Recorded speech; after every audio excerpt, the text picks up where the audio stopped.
Hi guys! Ayun, di ako nakapag-live ngayon kasi tutor mode si Ma'am Shi. Kasi I want siya to learn sa pinaka-basic ng proper and improper fraction. So, how we come to the point of merong mga 1/4, 1/3, like that, okay? Kasi, syempre, kids should know ano ba yung root nun.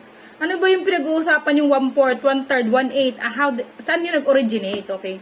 So that's why, dinidiscuss ko kay Shasha. Sabi ni Shasha, Mama, hindi na kami, diyan direkta na kami.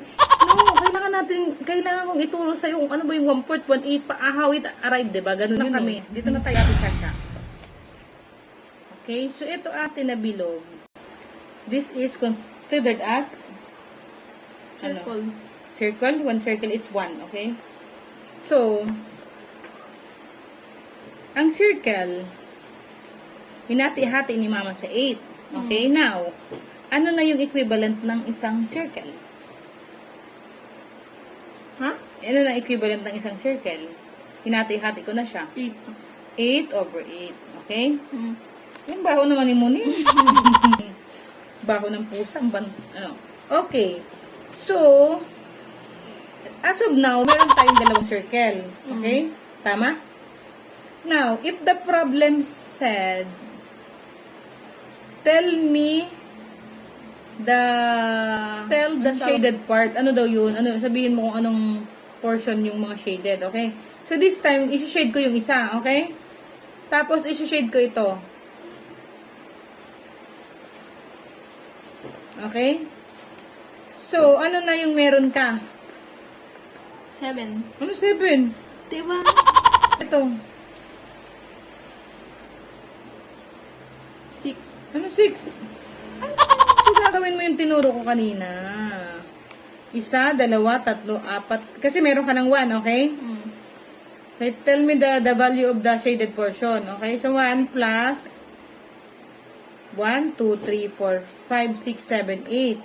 Okay, di ba? Magko-compute tayo sa gilid. 8/8 minus, tanggalin natin yung mga hindi shaded. Ilan ba yung hindi shaded? 2. Ha? Yung hindi? 6. 6. So, 6/8. Okay, now. Di ba? Marunong ka na magsagot nito? So, ano na ang sagot natin?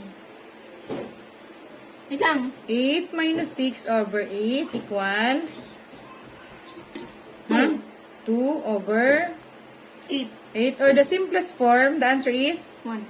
1/, ano simplest niya? Kalahati. Yung 2 hinati mo, 1. Yung 4 hihatiin mo, 4. Oh, tama. Okay?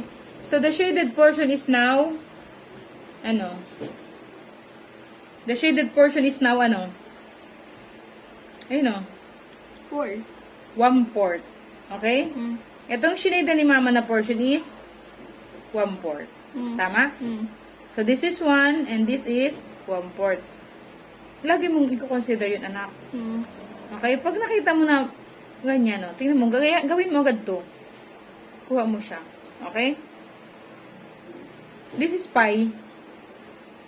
You get the 2 pies. But the pie was being sliced into 8.